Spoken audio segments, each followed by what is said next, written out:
New York. And we are going to be having a very important discussion about misinformation and where is it coming from? What does it look like, especially around immigration and how we can combat and can push back. And, you might wonder, because I know most of you are from the Hudson Valley and vicinity, what is this woman from Queens doing all the way up here, even if virtually? And it's because I am a big fan of Carola Bracco, who is the lead. And I say lead because you can be a director, but not necessarily a leader. And she is quite the leader. And over at Neighbors Link, who I have a long history with. When I used to be an attorney, I used to come over to Neighbors Link and we used to fight for workers together, against human trafficking and in support of immigrant workers. And we've stayed friends for almost over a decade now. And when she asked me to be a part of this conversation, I immediately said yes. My background is in labor and immigration, but I am also a former dreamer. And an elected official, as a politician, the idea that we could have our vote, or frankly anything that we do, guided by misinformation, and that's actually putting it mildly, sometimes it's straight up lies, is scary, because this is how people get hurt, how bad laws get made, how we get terrible leaders in office. So we're here to talk about all of that and how we can push back. And so why don't we get started? Before I introduce our panelists, I want to do a little bit of housekeeping to make sure that everybody knows where we are. We've allotted a little bit of time toward the end for some Q&A. So if you are watching us via a laptop, you'll see that there's a section that says chat. If you're on your phone, you'll have to search for it a little bit more. And at the end, you'll have an opportunity to put your questions in there. Or you can start putting them now, but they're not going to get answered till the end. There will be an opportunity. So put your question in there and we'll get to it towards the end. Throughout the hour, we're going to share links and resources in that same chat section on the Zoom. So feel free to use that chat section to introduce yourself, what organization you represent, what brings you here, say hello to the panelists. And we will not take questions from the chat. We will take questions from the Q&A section only. And remember that this session is being recorded and it'll be available for you to share with other folks who may be interested in this information. So now I'm going to introduce our panelists, and I want to thank all of them for being here. Our first one is Rosemary Armao. Rosemary is a visiting professor with SUNY Albany's journalism program. She's also the host of Armao on the Brink podcast, as well as a former reporter, editor, and panelist on the Roundtable and Media Project of WAMC Public Radio and Albany's NPR affiliate. We also have Gary Stern. He's a senior news editor at the Journal News.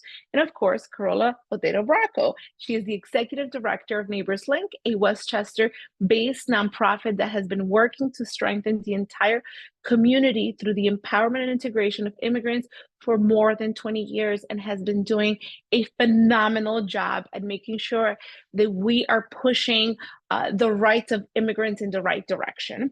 I want to welcome you all, and I want to thank you for joining us today. I want to start our discussion with some of the headlines that we've seen lately related to immigration and crime and the economy, which may be familiar to you. And I don't know that I can, there we go.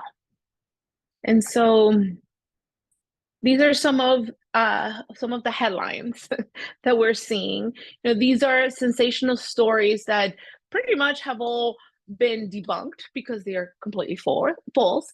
And unfortunately, even though there's a deeply nuanced and thoughtful journalism happening in many places in the country, you also have people who repeatedly not only report on false information, but it almost feels like they purposely help spread that misinformation. And whether it's through social media, through TV, through print media, and it can drive a dark and sometimes threatening narrative that can at its worst, it can endanger the lives of people. At its best, it can skew an election. And those two things are pretty concerning. And, for many of us here today, this misinformation may seem inflammatory. It's important for the broader impact. As I just mentioned, at its best, it is an election that is impacted at its worst. It's someone's lives, many people's lives that can be impacted. You know, we've seen people be physically attacked because of the repercussions of some of these headlines, and we've seen the people spreading them basically saying that they know they're not true, but they're still going to say them. You know, and when voters are repeatedly exposed to this misinformation, it's almost like if you say it enough times, perhaps it becomes true. And then you see it spread like wildfire. You know, before we got on camera, we were talking about, I mentioned the WhatsApp groups that many of our immigrant families have. And all of a sudden, it becomes almost viral in a very different way. And if you hear it from a neighbor, then it must be true. And so, you know, I want us to start by addressing this. And I want to ask all our panelists, you know, what do you believe are the intended and unintended consequences of these kinds of headlines? And so why don't we start with Rosemary, and then we'll go to Gary and then Carola. I think, Rosemary, you are muted. I am. I knew I would forget that. The intention of the headline is to convey what politicians are telling us, and that is not the truth. It's a one-sided, fake picture. I cannot defend the media. Of course, I don't consider Fox or the New York Post actual media. As soon as you saw the source of that news, it should be discounted. It's strictly a political, one-sided, and very fake view. I can refute with numbers and data each one of those headlines. And there are journalists doing that. It isn't just us on a panel. The problem is getting people to read them. People read only what they believe. And not only are most people anti-immigrant right now in the United States, we have been anti-immigrant since the beginning of this country. And that is a hard legacy to shake. Thank you. And Gary? Yes, good to be here. Yeah, I mean the impact is great. I think everybody knows that of nonsense on social media. You know, you have to remember that the mainstream media has been decimated in this country over the last 20 years by staff cuts. There are far fewer legitimate trained journalists in the field now than there used to be, something that most people are not aware of, which has created a huge void that's been filled by nonsense. And people have to search out information, which is not easy when it comes to immigration. It's a complicated subject. And it's easy to forget that for people who are not part of this world, they don't know how the system works. I don't think people understand. Most people don't know what an immigration court does or what asylum really means. And it's very easy to take advantage of people, which is what we see on social media. So it's a complicated challenge. Thank you. Carola? Sure, and thanks, Catalina, and thanks to our panelists for joining us. I'm pretty excited to have this conversation. I mean, I think we're clearly seeing a well-planned strategy to create an anti-media, anti-immigrant media machine, and so I think that's what we're seeing play out. In terms of the consequences, as I think about the impact this has on the immigrant community, most of us listening to this webinar are close enough to this issue that we understand the significant fear and trauma, the impact on people's mental health. And what I wanted to highlight is really how debilitating this kind of rhetoric can be when immigrant community members hear it over and over again, and how that can end up impacting people's ability to actually meet their goals in life. Immigrants come to this country with an incredible amount of determination, of creativity, of smarts, but it's still extremely hard, and you can certainly lose your agency when you're hearing this rhetoric. And at Neighbors Link, I remember hearing so much about how this impacted our high school students, and almost regardless of whether or not they were immigrants, but this negative rhetoric among immigrant high school students created a tremendous amount of fear. It affected their ability to study. Most of them had part-time jobs also, and they had to be able to kind of keep their day-to-day going, and how difficult that was. But I will say that what I've also seen is more resolve than ever among the immigrant community to self-advocate and to join together. You know, no question that this kind of rhetoric makes an attempt to put human beings against each other and can sometimes create a split among the immigrant community. But at Neighbors Link, we've seen so much more immigrant community members willing to come together and self-advocate for legislation, for changes that they want to see. We've seen that more in the past few years than ever before. And that is something that that I think is exciting to know, that the advocacy work is more successful as people come together, and they're doing that more as they hear this rhetoric that they know is false. And you know, I think the common theme that we're seeing here is that it's a purposeful use of falsehoods, of straight out lies. And it's very interesting that as we see the direction on an election make a turn, whichever direction it is, you will see the lies that are being told become almost outlandish. You know, what we saw of they're eating the dogs and they're eating the cats, and when that actually happened, and that a couple of days later it was debunked, and to have the candidate who said it basically say on TV, well, I know it's not a lie, but I'm not going to stop saying it. It's almost like, you know, the level of goal that it takes to be that, to have that audacity, to use our communities, because they're not using any other communities other than Black and Brown and immigrant communities as a way to influence and as a way to instill fear in people so that they could vote the way that a particular party wants us to. And, you know, and in thinking through that, I have a couple of more questions for our panelists. As a reminder, if you just got on, please put any comments on the chat and only questions in the Q&A, which will be answered later. And we are being recorded, so know that you will get access to this at a later time. Professor Rosemary, how do journalists ensure accuracy and fairness when reporting on immigration issues, which are often highly politicized? Okay, this is as you pointed out, we have a unique problem right now. We had J.D. Vance, vice presidential candidate, gave a horrifying interview with Dana Bash on CNN. And in it, as you say, he admitted he knew, and subsequent reporting has proved, that he checked out rumors about pet eating in Springfield, Ohio. And he was told by officials that, no, that's not true. It's just baloney. Don't believe it.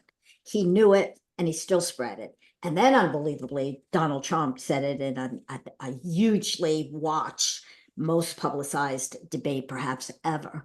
And he repeated that, even though they both knew it was not true. And when challenged, said, well, yeah, you know, that's the way we got the attention of the media, and we'll do it again. That is a really difficult thing to combat. And on top of that, the methods that journalism usually use to verify and check information are also complicated in the case of immigrants. One is observation. Most of what happens where the action is in this story is on the border or in Mexico or other places, but especially Mexico, because the influx is coming from Latin America through Mexico, on the border, or in places where immigrants are housed in the United States. And the private companies doing that keep away reporters. And as we've heard from Gary already, there's a lack of resources. So you are not seeing people being sent down to the border, and there's fewer and fewer reporters. So think how much that cuts down on the number of Spanish-speaking reporters. So you have English-speaking reporters with no way to get to the people to observe what's really going on.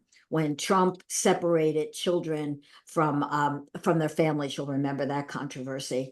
Observation was so key. Photographers getting in and documenting that was so huge. They did so at risk of criminal conviction, trespass, being arrested at the border as interfering with official business.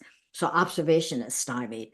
The second is documentation. We look for records that support what's going on or what's not going on. Many of the documentation and the documents that are needed in this story, again, are in Spanish. We don't understand them, or they're in courts which are overwhelmed. It's difficult to get the information. It's difficult to make sense of it.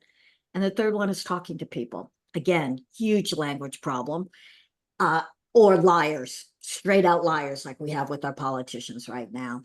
That said, there's also something, the journalists are remiss in this. I appreciate the problems with resources and the difficulty of the story, but let me show you something so simple as the words used in these stories. Forget the headlines, forget the intent, forget trying to cover politicians who may be biased. Look at the words that we use, that Democrats use. This is not just a Donald Trump Republican thing.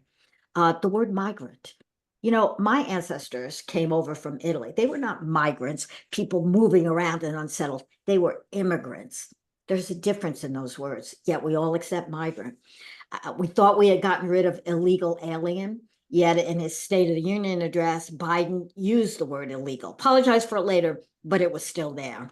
Alien isn't undocumented. We now see it as a synonym for that. We don't have good words for this anymore. My favorite is border security.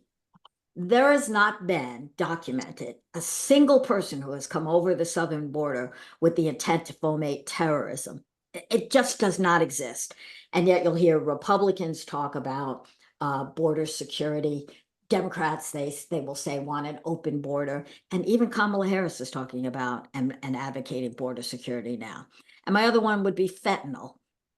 Fentanyl has become cue for, immigrants coming in with illegal drugs to hook Americans. Fentanyl does not come into this country on the backs of immigrants. They don't sew little patches into their clothing. Fentanyl comes in big trucks that go through actual border security, and border police miss it. That's how fentanyl is coming into the country. Journalists and Democrats, even supposed advocates for immigrants, are using words without thinking about them. So that's what if you have questions, ask me. I mean, this is all on top of how polarized this whole conversation has become. It is not possible to write a story that shows both sides. Or if you do write it, no one's going to read it. They're only going to read the part that shows what they already think. Thank you. Gary, how do news organizations like the Journal News navigate the balance between reporting the facts and acknowledging the emotional and political sensitivity surrounding immigration? Especially, when you think about what Rosemary just said, that you can't really do a story that has both sides and get people to read it. Yeah, it's really difficult. I mean, I do want to say that immigration is really one of the most divisive issues out there. It's not only a creation of politicians. Anytime we write about immigrants or immigration going back decades, we hear it from readers, and probably more so on this issue than anything else. It's been that way for a long time. People are angry about things they do understand and about things they don't understand. So what we have to do is focus on what the laws require and what the courts have ruled, and that's what we try to do. For instance, with schools, we write a lot about schools here in the Lower Hudson Valley. We often hear from readers asking why their tax dollars are going to pay for the education of kids whose families are undocumented. And we have to repeatedly explain that federal and state laws require that all kids be educated. And that in New York, specifically, the state education department has been unequivocal that schools must educate all kids who live within the boundaries of the school district, and they cannot take any steps to question enrollment. And that's what those are the rules that our schools are working with. So we have to repeatedly explain that every time we write about one of our communities where there are a large number of immigrant kids. So we do. I give you another example. Last year, one of the towns in Westchester, Mount Pleasant, they've been trying to close a school for a long time that serves unaccompanied minors and has for a while. But last year, when there was so much media attention on migrants being sent from the South to New York, they tried to use the attention as a way to get the school closed. They said that these migrant kids were being sent to this school in Mount Pleasant, which was not true. and they issued an emergency order to prevent migrant kids from being sent to the school in Westchester County. The whole thing was made up, and we had to explain the differences, who these kids are who are actually being cared for by this institution, and that there were at that point there were no migrant kids being sent up there. So we have these conflicts all the time we see playing out, and it's up to us as journalists to explain how it works.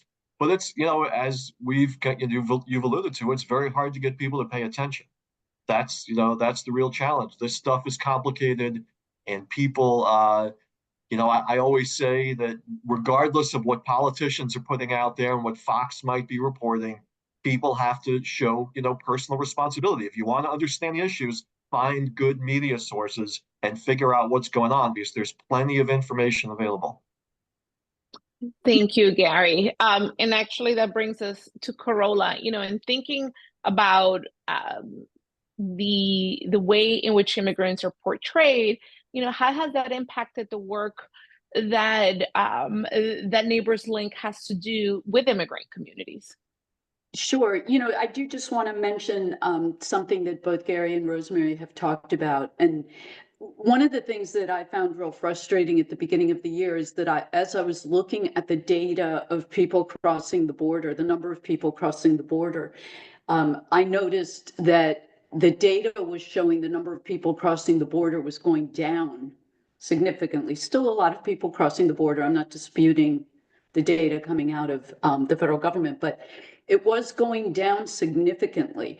And yet I was still seeing the same old footage of what's happening at the border on some of the news shows, even shows that, we would say are more balanced, and became quite frustrated by that. And so in January, I took a trip to the border, and I saw a very calm process at the border. I did not see the chaos that was reported on the news every night. I crossed the border a few different times over the course of a few days, and I saw 20 people, 12 people over the course of hours that were waiting for their turn to cross the border.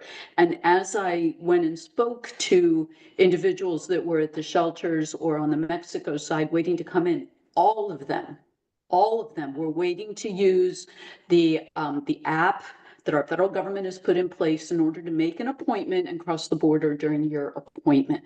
And so when I came back, one of the reasons I went was because when I came back, I wanted to be able to speak from a firsthand knowledge of what was actually happening at the border. And a few months later, our director of legal services also went to the border to see the exact same thing. And so I go to Rosemary's point about firsthand accounts. Mm-hmm. Let's try harder to actually listen to those firsthand accounts from individuals, and we do have to be skeptical. So I was frustrated that even on CNN, I saw in March and April and May these chaotic pictures of the border, and they were old photos that we had seen before. And so I think we really do have to be careful and somewhat skeptical as we absorb the media. I also have to comment on one of the headlines that we showed talked about the crime rate, and that's one of the things we hear about so much. And the reality is that the highest rates of immigration in this country are associated with lower crime rates. And in fact, an FBI report came out just on Monday that talked about how crime is falling throughout the United States. Homicides, violent crime, all of it falling during a time that we know the number of immigrants coming to this country has increased. Information that indicated homicides have declined in 300 American cities by like 18% this year. That report just came out, and additional reports came out that showed that these trends are continuing. That data was for 2003, and that trend is continuing in 2004. But where's the fanfare about that this week. I mean, that report came out this week, and yet all we hear about is crime, is how crime is a significant issue with more immigrants coming into this country. And that, Carola, is not just the media's problem. That is Donald Trump, who has made a big deal, a political point. He gets a lot of attention on migrant crime. There is no such thing, at least that we know about. In point of fact, there is only one state that keeps track of crime by immigration status, and that's Texas. No other state even has the information. Although you're right, crime overall is down, and so therefore there can't be an increase for migrants. But in Texas, look at those numbers, and you will find that native-born Americans are far more responsible for crimes than immigrants coming into the country. It's just completely false. Rosemary, that doesn't sell newspapers or Well, click. You are, it's easy to blame the media, and No, I'm not blaming the media. They're not hiding it. They're not hiding it. People are not reading it. I mean, you can go, this is a problem that goes on. The media reported over and over again the real causes of the war in Iraq. And yet, if you ask people, they're still going to think, well, they were responsible for 9/11, and so therefore we had to attack them. Because they saw it on YouTube somewhere, believed it, and or they Fox had a politician or Fox News who repeated it over and over again. In thinking through that, actually, Professor, how do consumers, how can we as consumers discern fact from fiction? With so many news outlets out there, some of it are not even. I don't want to call them not legitimate, but they are not associated with a big name, not ABC. Now you have the TikTok news, the Instagram news, the YouTube news, plus our regular media outlets. How do we as consumers discern fact from fiction? I will call them illegitimate, and some of them are very big, starting with Fox News, which just paid a record libel case in the Stop the Steal misreporting.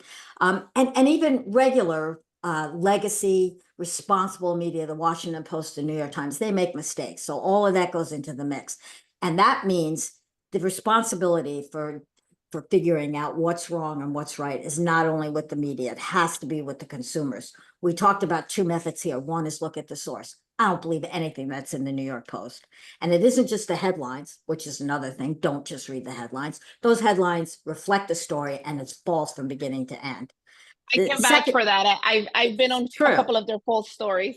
It's true. And the second one Carola mentioned, which is look at the date of a story or the place.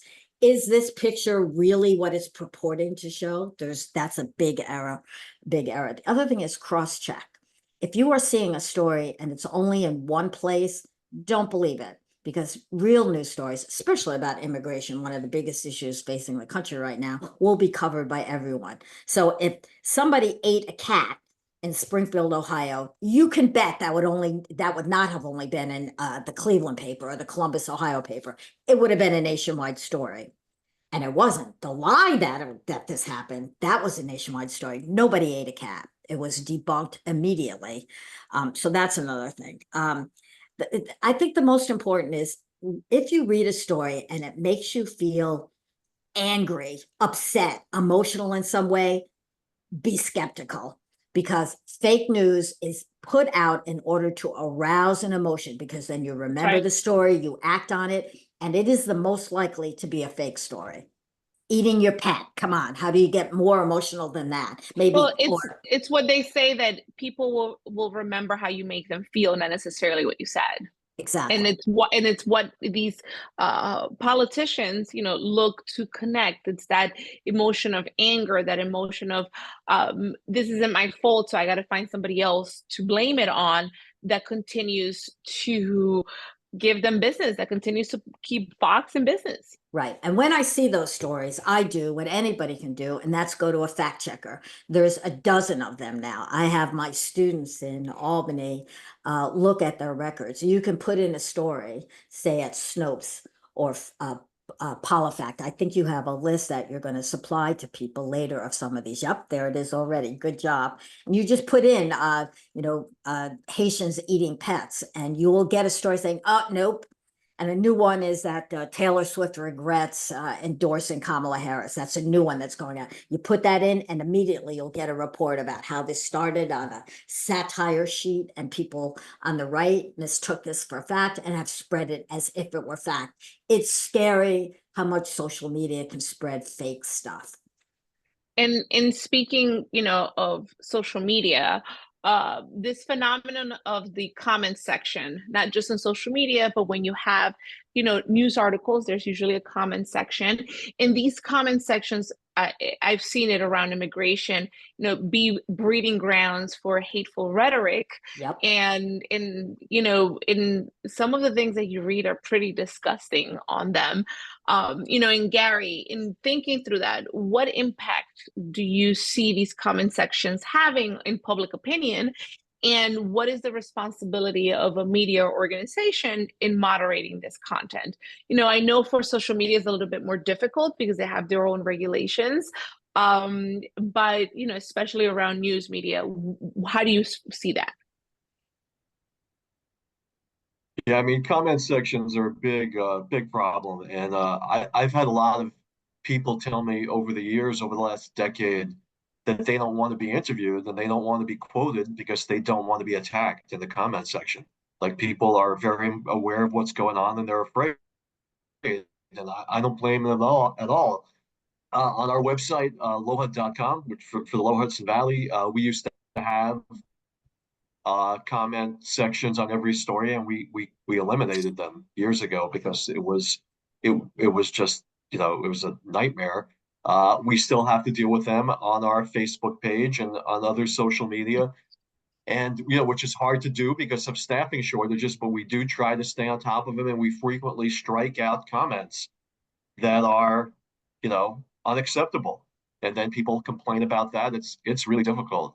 When it comes to choosing news sources, I have a simple 2-point test that I give to people. It's really simple. One is, does your source of information do their own reporting? Do they have people who FOIL government documents and talk to people and follow the laws and court decisions? If they don't, it's just commentary and it's not journalism. There's a big difference. And the second point is whether your source of information, if their primary goal is to help people better understand the world around them or something else, right? So, if your source of information doesn't do original reporting and their primary goal is not to help people better understand what's happening around them, then it's just entertainment. If you could check one of the two boxes, it probably has some value, but not that much. It's really an easy way to look at things, because I find talking to people that as time goes on, fewer and fewer people differentiate between different types of media. A lot of people, especially young people, can no longer separate mainstream journalism from nonsense on social media. So, I think it's something that needs to be addressed by the schools, aggressively. They need to teach this. And Catalina, can I just add, I just want to say that I think we can no longer be social media bystanders. We cannot do that anymore. We can't just stand back and not participate. There's, some of it is generational for some of us. We don't want to be on social media. For others, we have to protect our mental health and we don't want to be on social media for those reasons. And I understand that. And those are very important reasons. But the way in which to counter this and be involved is to participate in social media at some level for those who feel that they can. And so that fear of retribution on social media is so real, and I understand it, but it's getting to the point now where we really need to be able to offer the alternative narrative through social media. And we need enough people doing that.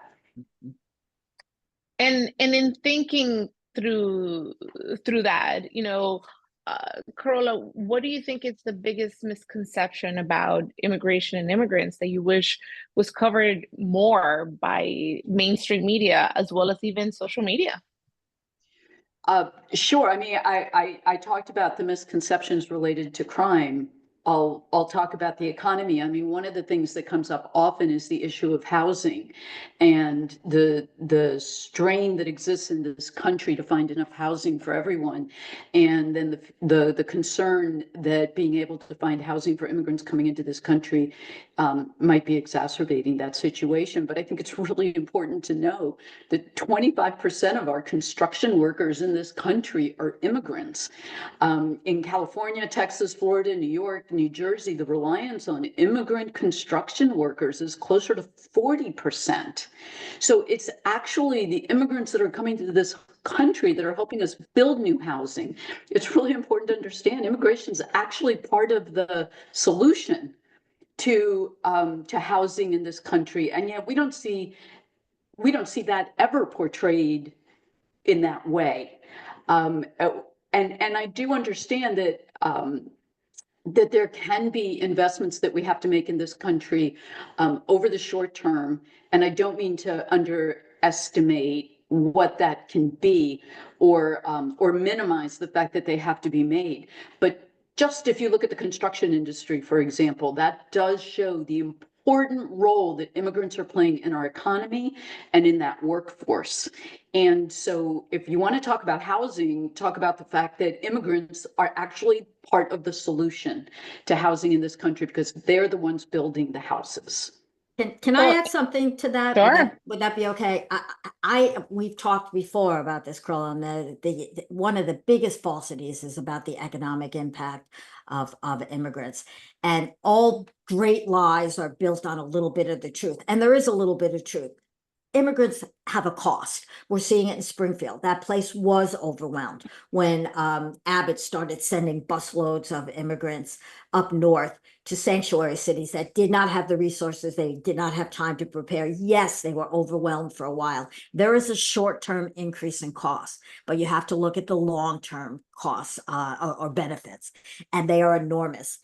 Immigrants are now and have always been creative, entrepreneurial, very hardworking, and most of all, important to our economy right now, willing to take jobs that Americans are not. And that includes construction, as you mentioned, agricultural jobs. Our farm industry, our agricultural industry is based on migrant labor. I don't like the term, but that's what it's based on. And we have a huge shortage of labor right now, so much so that what we are seeing, very disturbing trend, loosening of child labor laws to take advantage of migrant children. The governor of Arkansas calls it child liberation. We're helping young children to contribute to the economy and health of their family. That is ridiculous. We're putting children into dangerous situations because we can pay them a little or steal their wages altogether and not care about anything, including their education, their health. It's so disturbing. I'm seeing lots of reporting on it. I don't think it's resonating on the national level the way, say, an invasion from the South has penetrated. With that, I'm going to transition us to the opportunity to answer the questions from the public. I do have to step away, but before I step away, I want to take the opportunity to encourage everyone. If you have not registered to vote, please go and register. And if you have registered, please show up. And remember that New York is as close as you're going to get to a safe blue haven when it comes to the state as a whole. We have little pockets that are a little red to purple, and we hope that you'll go out there and support in making sure that we have the kind of leaders who do not demonize immigrants, but rather uplift them and understand the ways in which we contribute to making this country an amazing country to live in. And I urge you all to question everything that you hear coming from the news outlets that Rosemary mentioned, and then some. Newsmax, it's one of the big ones. If you are hearing these absolutist arguments about what immigrants are doing or how they're destroying the country, question it. You know many immigrants, you work with many immigrants, and force your friends to do the same, because it isn't, if you're here, you're probably not thinking or agreeing with what Newsmax and Fox are saying. If you are here, it's because you want to learn how to help us debunk these. Make people question what they think is the truth, and tell them to stop spreading it. And I'm going to kind of agree with Carola. And when I say kind of agree, it's because it's literally the anti everything that they teach an elected official to do. We are not to get into arguments with the trolls on social media. We don't do that. We don't engage. But the everyday person has the responsibility to be able to respond. If you see people demonizing neighbors, respond, stand up for them, defend them, because it's going to take all of us to push back against irresponsible and purposeful lies put in the media by our so-called leaders around the country. And I say ours because we may not see Pence and Trump as a leader. Part of the country does, and we have to make sure that we are pushing back. So I encourage you all to think critically, to go out and support our neighbors. And I thank you all for having me join you all. If you want to stay in touch or see the work that I do, it's Catalina Cruz NY on Instagram or on Twitter, which I rarely use for the same reason that Twitter has gone down the drain. Yep. But I encourage you all to ask your questions, and I will see you all soon, hopefully in Albany. Well, thank you to Assemblywoman Catalina Cruz for moderating our discussion. I'm Katie Graves-Avey. I'm the communications manager at Neighbors Link, and I'm going to handle our audience Q&A. And we actually have a bunch of questions here. Before we get to that, I had one final question kind of for the group panel, and that was, what do you think is the most important message that people need to hear about immigration leading up to November? You want to start, Carola, this time? We'll go back. Sure. I think the most important message for people to hear is the very critical role that immigrants are playing in our economy. We've already touched on it, but the important role that immigrants play in our workforce. As we see in the state of New York, there is actually a net outmigration of people. We also have an aging population in this community, in this country. And so I think the important role that immigrants play in our economy, it's really important to understand. And I know Katie put it in the chat, but there are some real specific talking points available for you that you can use, whether it's at cocktail parties or in your work setting, to talk about the important role that immigrants play. Thank you. And Gary, do you have any thoughts on things people should be thinking about? Well, I hesitate to advocate for any positions, but I do think people want to know how the system can realistically be improved. Like what we hear for decades now, is different points of view on what's happening at the border, on how the court system works, the lack of courts, the lack of judges, delays, all those things. And what can be done realistically? I've heard, I've read that a lot could be done relatively quickly if politicians of the two parties could get together and agree that a lot of reforms could be achieved relatively easily. I think it would help if people could know what those are, because my guess is a lot of Americans think that the problems that they see on TV are intractable when they're not. Solutions, yeah, that's a helpful thing to talk about. And Rosemary. Well, unlike Gary, I am willing to take a position because I'm not actively reporting. I'm only teaching. And my point would be, don't believe anything out of Donald Trump's mouth. There is not an invasion from the South. These are not dangerous people. They are people trying to escape horrible conditions at home and will greatly improve our country, as generations of immigrants already have.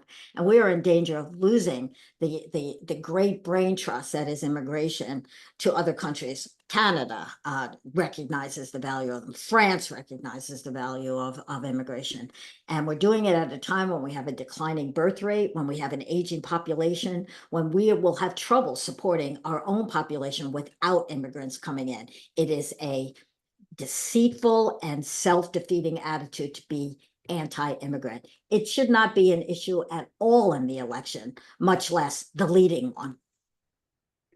And Katie, I just feel compelled to add that as a nonprofit organization, Neighbors Link does not either oppose or endorse any political candidates. Any of the views of our panelists are not the views of Neighbors Link as it relates to I that. own that. It's okay. Just as a nonprofit organization, we cannot oppose or endorse political candidates. Absolutely. So But we can go talk ahead, about Katie. these issues, and we will continue to do so. Absolutely. So we have a bunch of questions in the chat. I'm going to open them up, and just as a panelist, please feel free to jump in if this is a question that speaks to you, that you have something to say about. The first one, and we hear this a lot from people in the community, is I need to know what to say to people who basically support immigration, who basically believe it's a good thing, but are concerned about the number of people coming across. If we take steps to legalize people who are crossing the border, how can the United States integrate such large numbers of immigrants, especially if they may not qualify for asylum because of economic reasons?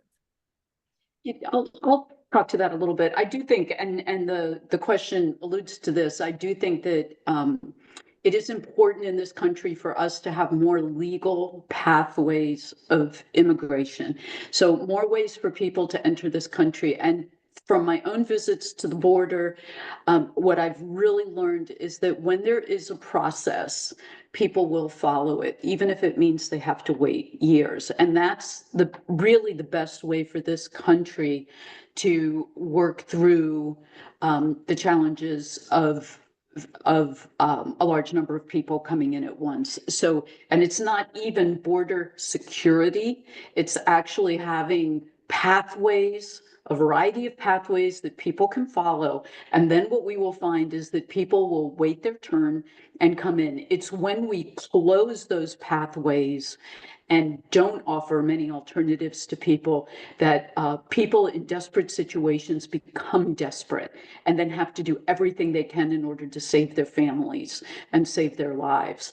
So that the question, the person who asked the question actually hit the nail on the head, that's really what we need to be doing, is offering additional legal pathways so that people understand the rules. When I was on the Mexico side of the border, I saw very clearly in the shelters, spoke to hundreds of people waiting for months in the shelters until their appointment to cross into the border. And waiting for months, by the way, to get an appointment, and then waiting for their appointment date. And 100% of the people I spoke to were doing that calmly and patiently, even in spite of their desperate situations. So that's what I think we need to be doing. Thank you. There's a question here I think that would be good for both the journalists about the value of narrative. Is there a way to tap more into stories and narrative? Some of the examples that was given in the question here was about like looking to American history to talk about like Pilgrims were immigrants, or Andrew Carnegie was an immigrant, or to be talking about how grandparents were immigrants. And I would like to expand on that and specifically ask, it feels like for a number of people, data doesn't necessarily convince them. You can share all the data you want about crime, and that may not convince them. Is there a way that narrative stories may be more helpful? Yeah, I would say narrative stories always help. And, it's long been said that when a group of people are being scapegoated or marginalized, nothing makes as much of a difference as getting to know people. It's hard to hate people, as opposed to, statistics. But one challenge we have in the journalism world when it comes to immigration is a lot of immigrants don't want to be interviewed and don't want their stories to be told because they have a range of very legitimate concerns. So that's a real challenge for us. I think when we're able to tell those stories, it makes a significant difference. But, we work at it, but again, because a lot of news staffs have been decimated by cuts, that's the kind of thing that takes more time and is more difficult to do. So it certainly is a challenge. So my point of view is a little different. I don't think newspapers or print media do stories well at all. We make an attempt to tell narratives, and they're usually long and kind of boring. And narrative is told, they are because we can't, we're fact-based. Narrative is best told through different media, movies. Write a movie about an immigrant, or a novel. Do you remember the novel a few years ago called American Dirt? It was written by Janine Cummins. a great novel. It's so realistic. You cared about everybody in there. And she took a lot of dirt because she's a gringa. And how dare she write about the immigrant experience? It should have been a Honduran woman writing it. And it should have been, but she did the research and her reporting was accurate. There's a new book out by Jonathan Blitzer called Everyone Who Has Gone Is Here. Now that's fact-based. And it supports everything she wrote about, but she didn't write about it as fact. She wrote about it with people, characters that you cared about going through the experience. So yes, media can help with this, but don't look to newspapers to do it. It's not our job. Thank you. There is a question here specifically that probably Carola, you could answer. What is the responsibility of New York State and New York City in regards to new arrivals? Whether specifically from a legal perspective, not necessarily an empathetic perspective, what's the responsibility of the state to new arrivals? And I'll say that I'm not so familiar specifically with laws that require New York City. You know, we've all heard about New York City's requirement to help people with finding shelter and things like that. But what I will say is that we kind of have to shift the way we look at that. Yes, we all have a responsibility to help the people that live in our area, but there is a significant benefit to making this investment in helping people stabilize their lives and integrate. And I tried to hone in on that when I talked about the housing and the extent to which immigrants play such an important part in our workforce and in our economy. So that there is a significant benefit. I think that's the way we have to look at this. The benefit of investing and helping people stabilize their lives, and that includes making sure that children can go to school, and making sure that people have some kind of housing so that they can go to work each day, and the aside from the fact that it's the right thing to do, it's the smart thing to do. And over the long term, there is no question that our economy and our country will benefit from it in a significant way. Thank you.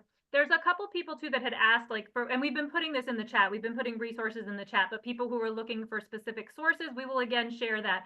But for the people who want that kind of data, people like me who actually really like data, we have 2 pages on our website we would direct you to, our Myths and Realities page and our Economic Benefits of Immigration page. And each of those, we list some facts, but we include the source for each fact. If you want to click through and read the full report, it's there for you to read that. We have another question here about when people say, my grandpa came here legally from Italy or Ireland, I think everybody should do the same thing as my grandparents did. Is anybody able to answer, when did U.S. policy actually start enforcing our current immigration system? How is that not the truth when people immigrated before versus now? So I think the thing to say to respond to people who say that is that today there is no line for people to get into. So there is no path. So many people that want to find a way to move their status from being undocumented into some type of status in this country, there is no path for them to do that. There is no way to do it. And that's what I'm talking about when I talk about how we need to fix our system. We need to create more pathways, and not just for the people that live in this country, and also for the people that are coming in. And so that's what you saw happen at the border as people were seeking asylum. So our country does have, as do many other countries, does have a policy that says that when people are trying to escape persecution or other types of harm, that we will protect them and that they can come into our country, and we will give them the opportunity to make their case. And those are the asylum seekers that we've talked about. I saw another question related to this, so I'll add to that to say that those that come to this country as refugees go through the process of gaining access to this country while they are in another country. And so while they are in that country, they gain access to come into the United States. So refugees come into this country with status already. Asylum seekers, typically that we've been hearing, come to the border and ask for asylum. And in many cases, they're allowed to come into this country as their case is pending. And then they have to wait many years for their case to be pending. And during that time, they can receive work authorization. Then there are others that have temporary protected status, which allows them to be in this country because of some issue that relates to their country. So for example, everyone from a particular country can be granted temporary protected status. So when you're seeking asylum, you're seeking it as an individual because you fear for your life in your country. When you have temporary protected status, it's because your country qualifies you, and you don't have to make your specific case because your country qualifies in this country recognizes the fact that your country qualifies for temporary protected status. So what we need to do is really recognize the investment that we're making, the extent to which that will pay off, and in a significant way. I'll give us another example of how it pays off. The way in which immigrants are entrepreneurs and start their own businesses at 2 times the rate of people born in this country. So immigrants actually create jobs. And when I talked earlier about immigrants holding construction jobs, if those jobs might not be trade jobs, regardless of what those jobs are on the construction site, if you can't hire enough people to do those jobs, then you can't build the whole house. You can't hire all the other people that might be doing the jobs that build the house or the buildings. So immigrants actually create jobs as entrepreneurs, and because of the jobs that they hold. And these are the kinds of things that we need to keep track of. I teach immigration law in my class at UAlbany, and the laws have changed over the years. And it is a fake argument to say, well, my grandfather came in, but he was legal. We didn't have the sorts of restrictions that we do now. That's really important. And when you look at those laws, they are incredibly racist and awful. We let in Chinese people until the railroads were built. And then we didn't want those Chinese people around, so we excluded Asians. And then we had a war and we felt bad after Vietnam, so we let them in again, only some. It's crazy. And that actually is a story that we could tell better. And along with that are, again, direct lies. J.D. Vance was asked specifically, why are you calling the Haitians in Springfield illegal? They have special status, as you mentioned, Carola, because they're from Haiti, a country that's racked with violence and natural disasters and poverty. They have a special status. None of those immigrants in Springfield are illegal. And his response was, well, they should never pass that law. They should, that whole thing is illegal, so I'm going to count them as illegal. When it is a problem when you're trying to argue against lies and a strong message with the truth. The truth loses. Well, I'm very aware that it is 2 o'clock. We are coming up on our time, but I'm going to let every one of our panelists just have a final moment. If there's anything else you wanted to share, a resource that you thought would be valuable for people, a way to get involved in your community, something that you think would be helpful as people are trying to figure out this issue as we move towards November, please go ahead and share. Gary, do you want to go first? Anything that you feel like would be valuable for people as they move towards November? Yeah, I mean, the presidential race is not the place to get your information about immigration. I mean, that may seem obvious. Good. But, a lot of people will, base their opinions on what they hear the candidates say and people who speak for the candidates on TV. And just like, if you really want to know, ignore that stuff and, figure out what the questions are that you need answered and find legitimate news sources to answer them. And then weigh what the candidates say. But don't start with what the candidates say.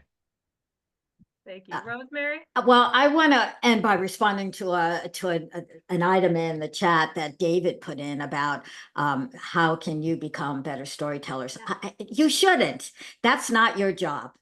We're the storytellers. You need to connect with a journalist you trust, with someone who can tell your story, and then you need to cooperate with them. And that means we have to have access to people. They can't hide. They can't say, we're only going to tell you part of the story. I need full access. I want to know everything about your life, and I want to be able to tell it to people. So that means finding someone who I can communicate with, who can share even bad stuff about it. You know, the best stories are not all good. I don't want immigrants to sound like saints, but I want them to be well-rounded people. That's really hard to do. So that's what you should be working on, is find me the sources whose story I can tell, and I'll tell it well. And, you know, I think I'll say that people don't fear change, they fear loss. And so I think we have to show, that's why I try to focus on the benefits. We're not losing something, we're gaining something. I think it's really important. And the last thing I'll add to that too, Katie, is that people, and this is actually something that Katie said, people are more likely to believe someone that they love when they talk to them about these issues. So make sure to share with the people you know as much as you can about the facts. And we've given you a lot of information of how to get those facts. Make sure you share with the people that you know, and that we aren't bystanders in this. Well, thank you very much to our panelists for participating in this discussion, for sharing your expertise. Thank you, Gary. Thank you, Rosemary. Thank you, Carola. Thank you to everybody who joined us. We will send out the recording to everybody who had registered for this call. We'll include the resources that we mentioned, both the fact-checking organizations as well as more of the crime statistics, things like that we mentioned. And we'll include information on how to get involved if you'd like to be more involved at Neighbors Link. So thank you to everybody, and we hope you have a great afternoon. Take care.